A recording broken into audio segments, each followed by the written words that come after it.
Hi, welcome to Mental Health 101. My name is Lindsay Stevens. I am the Executive Director at NAMI Rock County. Milton Public Library invited us to share some information about mental health with you today. So I'm going to first start off um, with sharing a little bit about what NAMI is. Not everybody is familiar with NAMI. We're a nationwide grassroots mental health organization. It was actually founded by two mothers in Madison, Wisconsin in 1977. They met in the waiting room of Mendota Mental Health Hospital. They both had sons with severe and persistent mental illness. And so they got together and started having conversations, really looking for support for each other and family members. And that group grew. They started having contact with other family members that were looking for the same support. So over the next 2 years, the group had grown. They were meeting in different locations, and they decided to hold a national conference. They had heard about a group in California and other parts of the country that were doing similar like group support groups for families. So they decided to host a national conference in Madison in 1979. When they originally formed, it was actually called AMI, which is also French for friend, but it was the acronym Alliance for the Mentally Ill. And then after it went national, they changed it to the National Alliance on Mental Illness. So we now have our national office. It's in Arlington, Virginia. And then we have a state office, NAMI, Wisconsin, which was incorporated in 1981. And then NAMI Rock County, our local affiliate, was incorporated in 1983. So we've been around for almost 40 years. But over the past 4 or 5 years, we've really been working on building a presence and increasing programming here in Rock County. So we're one of 27 affiliates in Wisconsin, and there are affiliates all across the country. Our county's mission, NAMI Rock County's mission statement is NAMI Rock County provides support, education, advocacy, and public awareness to assist individuals and families affected by mental health challenges. So the support, education, and advocacy are the 3 pillars of NAMI as a whole. That is really what we are all about. We're a peer-based organization. So that's just a little background on NAMI. So then we're going to jump into mental health versus mental illness. So sometimes people use the terms interchangeably, but they actually mean they're different, because mental health represents our overall health of how we think, act, and feel. So it's our emotional, psychological, and social well-being. Just like we have our physical health, our overall physical health, we have overall mental health. So everybody has mental health. Mental illness is when we have a mental health condition that affects, those thoughts and our actions and our feelings. And sometimes mental health disorders or mental illness or mental health conditions, they're named different things, but all mean that the same thing. It can interfere with our daily activities and how we carry out our day-to-day life. Sometimes it also affects how we relate to others. There's a variety of disorders. We'll go over those in a little bit. And they range in severity from mild, moderate, or severe. So 2 people could have both be diagnosed with depression, but maybe one has it more mild than another. So it's different for everybody. So we don't like to categorize everybody just because it affects people differently. And then sometimes mental health conditions are situational, maybe based on a certain event happening in our life. And then other times it's long lasting. And again, we'll touch on that a little bit more. I also wanted to cover the prevalence. So that means how common is it? So 1 in 5 adults in the US will experience a mental illness in their lifetime. So 1 in 20 experience a serious mental illness. So again, that kind of is that higher severity level. So where it might be that it's harder for them to maybe hold a job or, again, carry out some of those daily activities. Sometimes people are on Social Security disability because of their mental health condition. So that's more of that 1 in 20. And then 1 in 15 will have what we call a co-occurring disorder. So it's when mental illness and substance use disorders are diagnosed together. And then 1 in 6 youth ages 6 to 17 experience a mental health disorder each year. So, we realize that some of these statistics may have shifted a little bit during the pandemic. Everybody experienced that a little bit differently. But these are the statistics that we are currently using. And then 50% of all lifetime mental illnesses begin by the age of 14. So it does affect us, it affects individuals at a young age. And then usually by 75% by the time they're 24. And a lot of that has to do with how the brain develops and what happens during that development. So here is a list of probably, it's the common disorders. You've probably heard of all of them or the majority of them. Anxiety disorders, that's really an umbrella term. So there's things that fall under that. So there are, there's generalized anxiety, there's panic disorders, there are phobias. All of those things fall under anxiety disorders. So when somebody says that they have anxiety, it could mean in a couple different forms. And then again, that can be something that's situational or ongoing. But when it's different, anxiety disorders are different than if you have a big game or a big performance or a big test, something going on at work, things that kind of you might feel anxious. But anxiety disorders is really when it does affect your everyday life.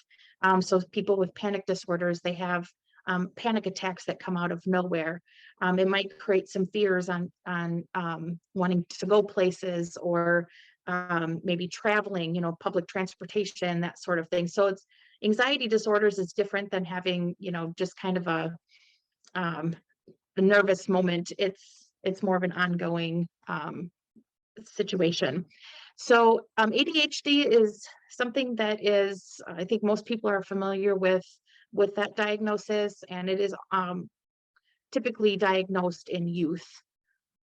Depression, we're all aware of depression, and again, that has different levels of severity. We're going to talk a little bit about some signs and symptoms of mental illness here shortly, but they do range. Some of them are similar among different disorders, and then some of them are very different. So we'll talk about that a little bit.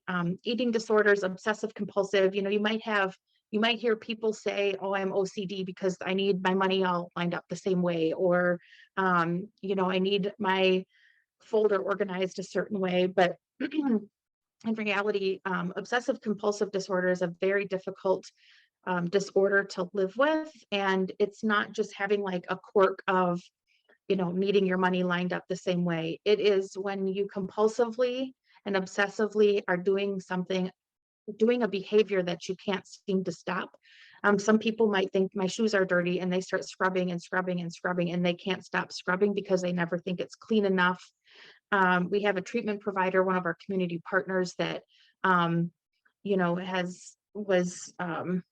used the example that somebody that she was working with had a really hard time going to a grocery store because she couldn't walk down the aisles without facing all of the cans. So all the labels were out and lined up. So, it would take her all day to get through the grocery store. So it's a very severe and challenging disorder to live with. So we try to get people to steer away from using those terms loosely and just saying, I'm OCD because of this, and in reality, it's not. And then post-traumatic stress disorder, we often think about that with, used to be just more tied to military, but that anybody that has experienced a traumatic event that has affected them long-term may be diagnosed with PTSD. And then schizoaffective disorder, that one is kind of a combination between schizophrenia and a mood disorder. So a person would have symptoms of schizophrenia like hallucinations and delusions, but then they would also have symptoms of a mood disorder like mania and depression. So it's kind of a combination. So we have fact sheets. So if you're looking for any specific information, I know that Google's a great tool. Our national website has a fact library, sheet library, so you can pull different informational sheets up on these disorders, but you can always reach out to us too if you're looking for more information. Okay, so I'm going to talk a little bit about the signs and symptoms. There's a couple slides here with signs and symptoms. Um, when we're looking at behavior, signs and symptoms, we want to make sure that we are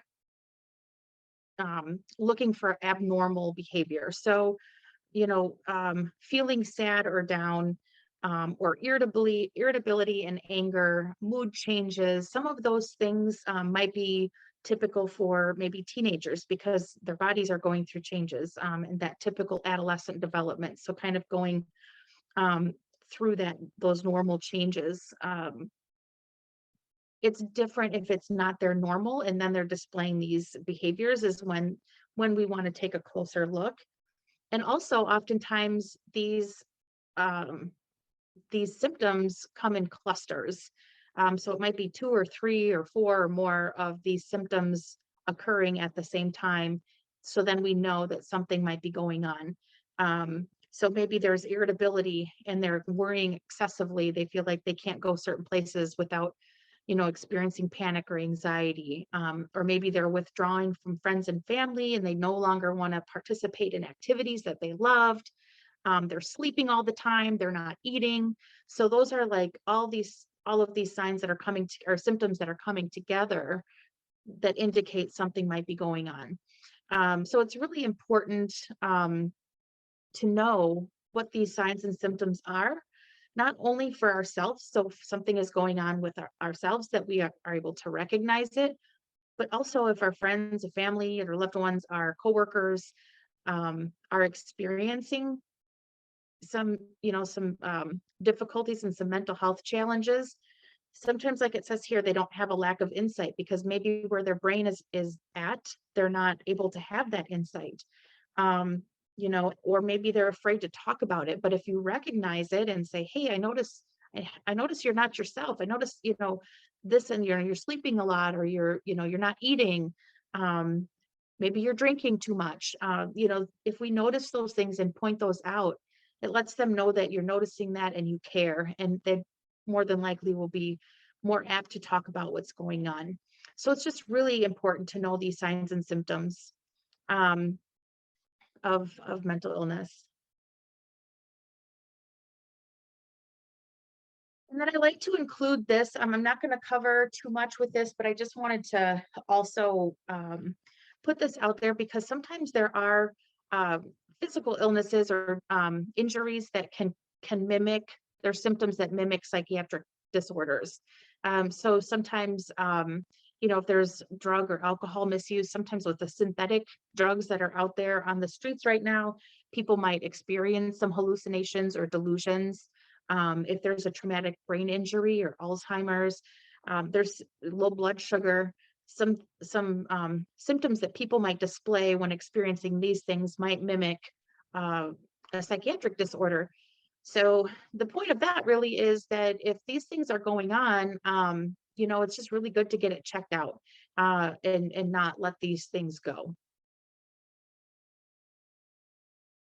Often people want to know what causes mental illness. So there are a couple different things here. It can be genetic. It can be biological. So when, just your brain is misfiring, there's, impaired regulation of the neurotransmitters. So that's what the scans below show. So you see like the normal brain scan, and then depression brain scan, bipolar, schizophrenia, and then OCD. So you'll see the difference in some of those, the symptoms of depression. It might be hard for people to carry out their daily activities, like even taking a shower or getting out of bed. And it might seem so easy for people, or, they might go to work, they might be able to get themselves to work, but they're a couple of hours in and they just can't do it and they leave. Because this is like the activity in their brain is so low because of the depression that it's hard for them to physically function. But if you look all the way to the OCD brain scan, you'll see it's so colorful and really lit up. And so that's where that obsessive compulsive behavior comes from, because the brain is so lit up. And then environmental triggers. So there could be traumatic experiences that happen to us that can cause mental health challenges. It could be, loss of a loved one. It could be, we've had shootings and, things going on in our country, the pandemic, divorces, breakups. There's so many things that happen in our lives that, and everybody experiences trauma differently. But sometimes that can cause mental health challenges. So those are the causes. And then we want to look at coping skills and self-care. We know that these self-care is always important, whether you're experiencing mental health challenges or not. And sometimes self-care can be more of a preventative measure. But if you are experiencing mental health challenges, it's really good to make sure that we have positive, healthy coping skills. We talked about some drinking and drug use as a symptom. Sometimes that's used as a self-medicating practice or an unhealthy coping skill. Sometimes people use cutting as a coping skill for how they're feeling. So we want to try to shift out of those unhealthy coping skills and put some of these healthy coping skills into practice. And then the self-care just ties along with that. So that's the self-care is a more ongoing coping skill, might be something that you put into play while you're experiencing some symptoms. If you're symptomatic, if you're experiencing a panic attack, or if you're experiencing some depression, these are things that we can use. So the coping skills: going for a walk, you can listen to music, movies, reading, games, puzzles, going to the gym, different mindfulness activities. Different breathing techniques help. The five senses really moves where we're using our brain from the back of our brain to the front of our brain. So the back of our brain, or kind of the back middle of our brain, there's a amygdala, which is what our fight, flight, freeze is or lives. And when that becomes hyperactive, that's when we really start to get triggered, and that, anxiety hits. So if we try to get out of that amygdala and then into the frontal cortex of our brain, where the logic lives, then we can kind of pull things in and calm ourselves down. And using our five senses is really helpful. So, if you try to focus on something, so using your eyes, just by focusing on something, and maybe like think about what you're looking at, or maybe it's counting something. Or if you pay attention to what you smell in that moment, or taste in that moment, touch something, touch, and just like pay attention to the textures. So again, it's just pulling us back in. And there's some hand models that are used, like YouTube videos that I've watched, and one lady uses the barking dog and the wise owl, and I just really love it because it breaks it down and makes so much sense. And so it's easier to really think about, especially when we're experiencing like PTSD, or an episode of PTSD or anxiety. So if you use like your thumb as the dog, and your other four fingers are the owl, and so this is the amygdala. And so remember that part that I said, the fight, flight, freeze lives. So, and then the wise owl is the frontal cortex. So this is your brain. And if that amygdala gets triggered, if your flight, flight, freeze gets hyperactive, that's the dog, right? So we said we called that the dog, we called this the owl. So the dog starts barking, barking, barking, barking. Well, the wise owl flies away. So now, what do we have to do to get the wise owl to come back? We have to calm the barking dog. So if the dog is barking and somebody's just saying, well, just calm down, that's not going to help the wise owl come back. We have to use these coping skills. So maybe we're going to, count to 10, or use breathing, or, leave the situation and go for a walk. And that calms the barking dog. Once the dog calms down, then the owl can come back. and then we can think logically and we can evaluate what's happening, and then we can calm down. So again, it's just really important to have those coping skills. Sometimes people use what we call coping skills toolboxes. So, and it goes to the five senses. So it's things that they like to touch, or maybe it's like a small candle or some gum, something that they can pull out and they don't have to think about. You know, when you're experiencing symptoms, you don't sometimes you can't think about like what coping skills should I use. So it's just really handy to have this coping skills toolbox because it's already right there for you. So then with self-care, adequate sleep, it's so important to get enough sleep. And sometimes it's difficult, especially for younger generations when there's gaming and people are on their phones, you know, late at night. It's hard to turn that off. So, and then getting up early. So it's really important to, you know, especially if you're struggling, making sure you're getting adequate sleep and getting a balanced diet, you know, incorporating some healthy vegetables and fruits to get nutrients and vitamins that our brains need. And then regular movement is super important, making sure we're releasing those endorphins. Our schedules and routines are super important. It keeps us structured and gives us something to focus on.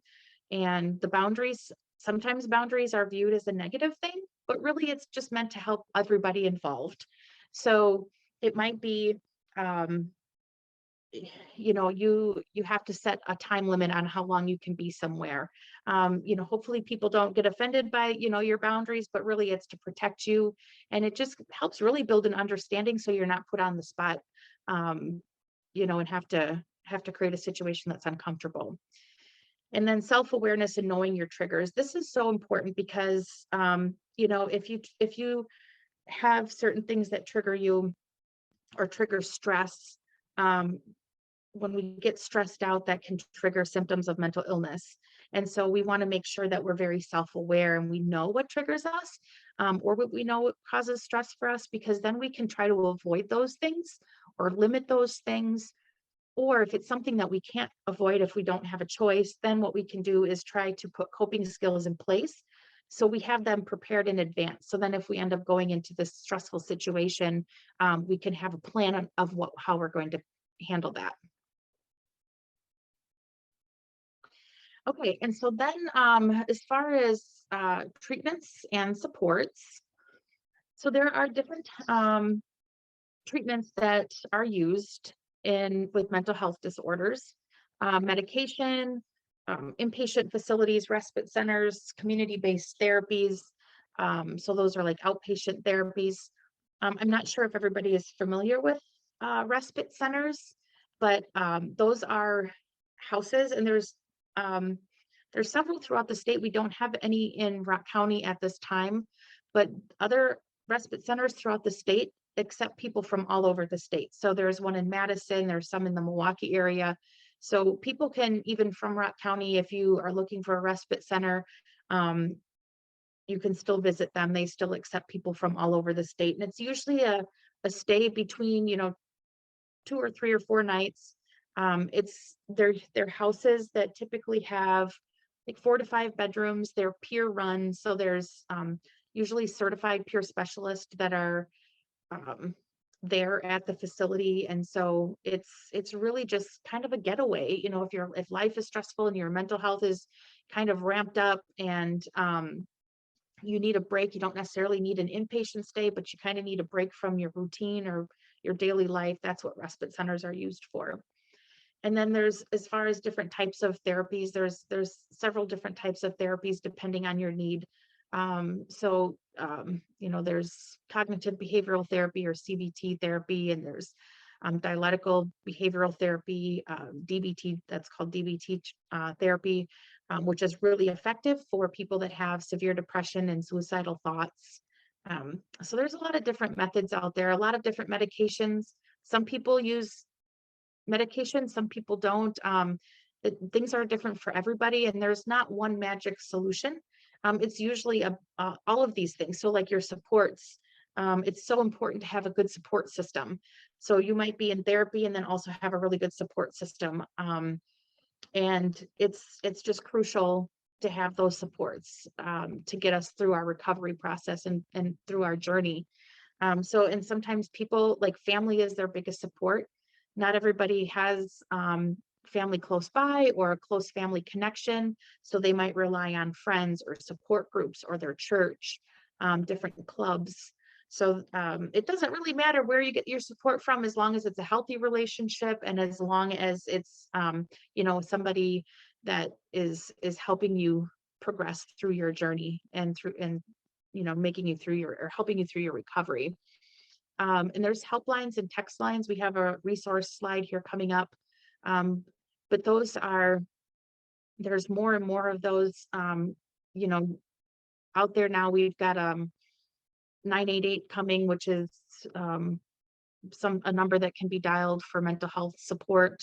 Rather than dialing 911, there's 988. So there will be more information released to the community about that, but you can look that up too and find out more information about that as well. And then there's different phone apps, and there's a lot of websites too. I didn't put that on here. Websites or like Facebook support groups. We just want to make sure that when you're looking into those things, that you're making sure it's a reputable source, and making sure that it works for you. And then knowledge and understanding, it's just really important. Again, thank you for watching this. I think it's just great that people are continuously looking to increase their knowledge and understanding around mental health. It not only helps us if we're experiencing mental health challenges, but again, to support friends and family, loved ones, coworkers that might be experiencing mental health, because especially if we haven't experienced it, it's really hard to understand. So the more we try to learn about it, it's a little bit easier, at least, to have that compassion and sympathy for somebody that's going through these challenges. It's the invisible illness. So, it's easier to see if somebody's walking around in a cast, that there's something going on, or if somebody, is, in an accident, or, maybe diagnosed with cancer, or there's a death in the family. It's people know that, that people are struggling, and so they offer to help. But when we're struggling with invisible illnesses, it's hard for people to know when we're struggling and when we're not.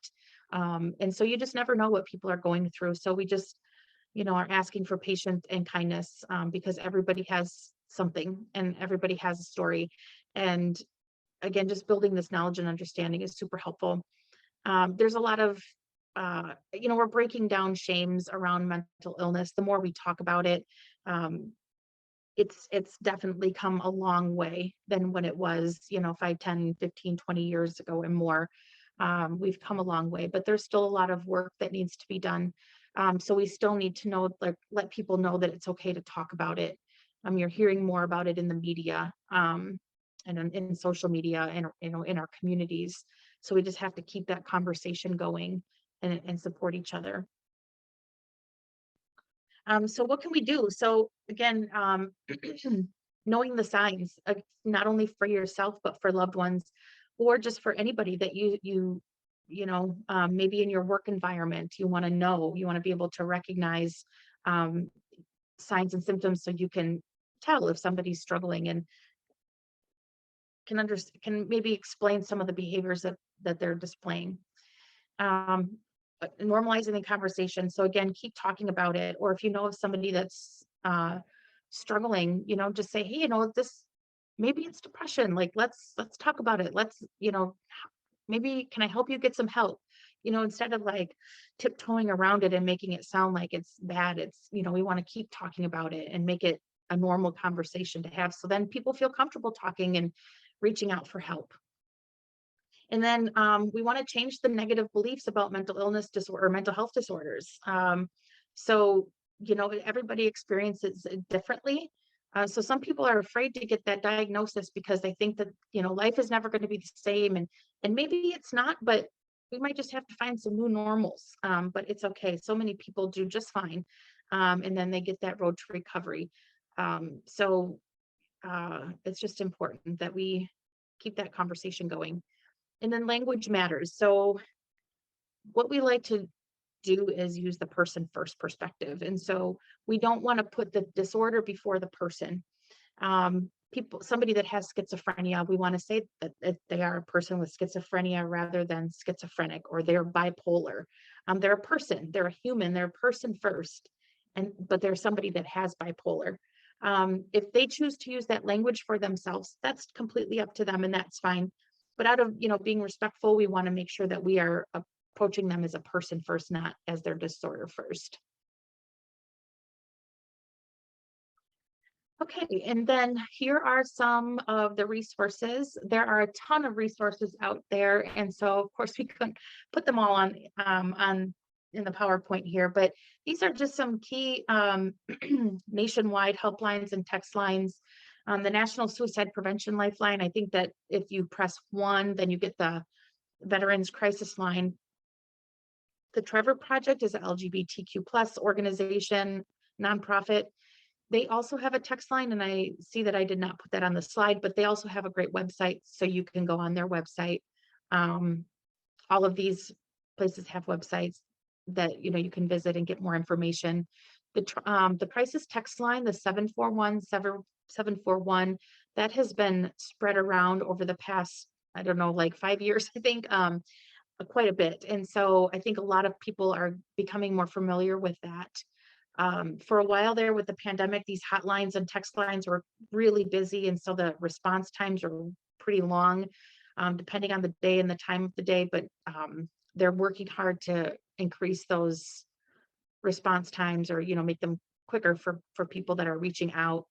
And then we have some local resources. So of course, NAMI Rock County, we've got support groups, educational programming, a family-to-family class. It's a free 8-week session for families that are looking for support in education on how to support a loved one experiencing a mental health crisis. And we have some other programs. You can visit our website, namirockcounty.org.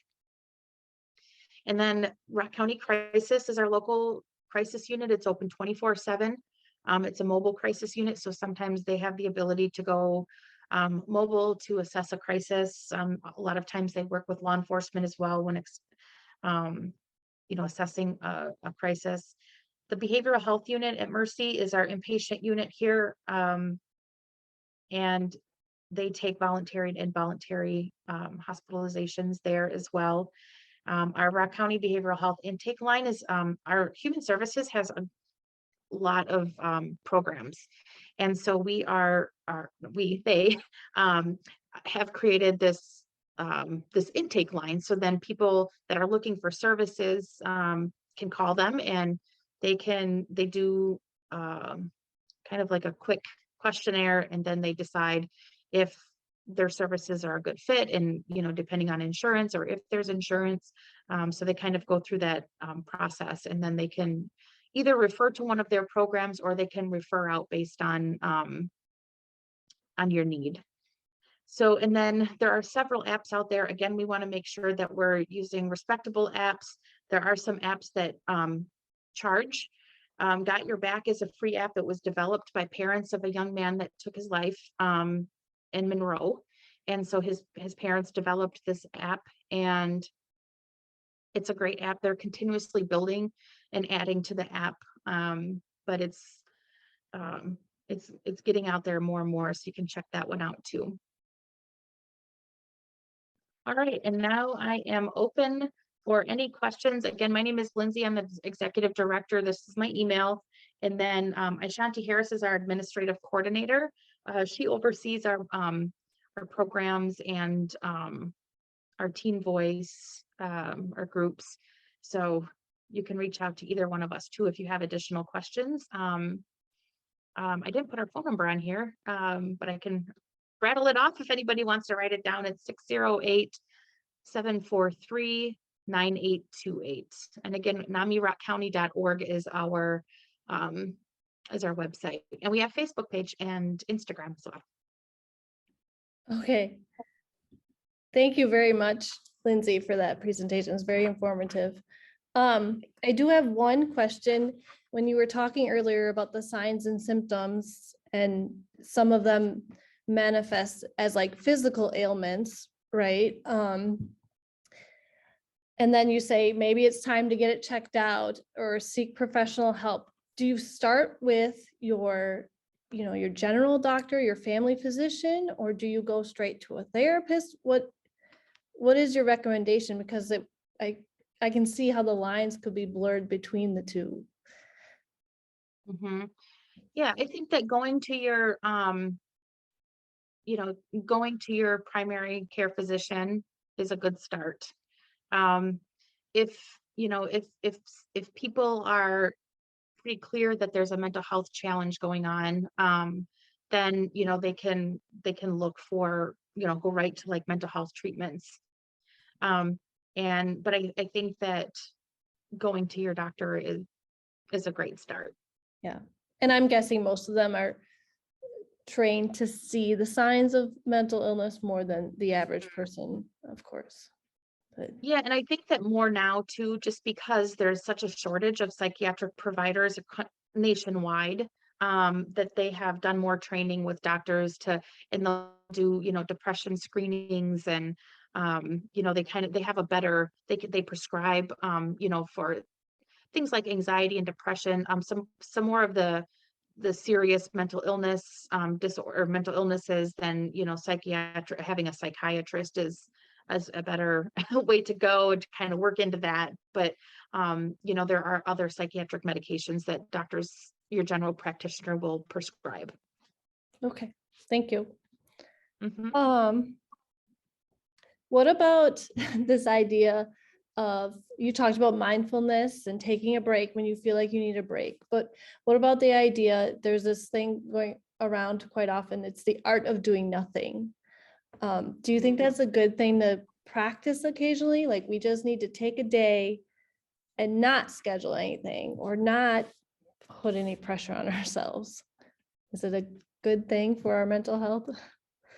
I think that it varies for people. I think that, I myself often think like, oh man, I just want to take a day off and just like binge watch movies and, Sure. like eat junk food, like, because like to me, it's just kind of like you're just resetting. But there's other times, if you're really struggling with mental illness, like sometimes being alone with your thoughts isn't the greatest option. Sure. So I think it Sure. can vary. But yeah, I think, or even if it's just like taking a day and not scheduling anything, but also maybe doing a puzzle or something that, is still, but yeah, I think that if, it really depends on where you're at, but yeah, yeah, I think that that's usually fine for people. Sure. Sure. Hmm. Okay, well, I think you covered almost everything and you've got a great list of resources. And if anyone has questions, they can definitely reach out to you guys. And that's Yeah, really wonderful. absolutely. And so I really appreciate you presenting and thank you very much. Thank you.